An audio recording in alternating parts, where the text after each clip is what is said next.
Sveiciens no Aglonas. Šeit esmu es, Līva Pūka, Radio Marija Latvija brīvprātīgā.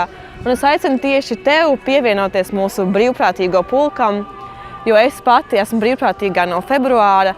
Un kopš tā laika esmu guvusi ļoti daudz pieredzes un iepazinusi ļoti daudz jaunus cilvēkus. Brīvprātīgais darbs man tiešām nozīmē ļoti daudz, jo es ļoti mīlu radio.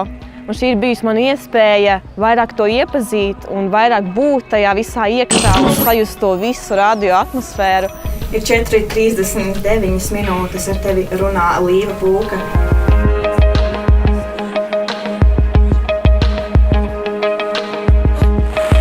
Un arī tu vari pievienoties, un arī tu vari būt brīvprātīgais, jo Radio Marija Latvija kolektīvs ļoti labi uzņem jebkuru.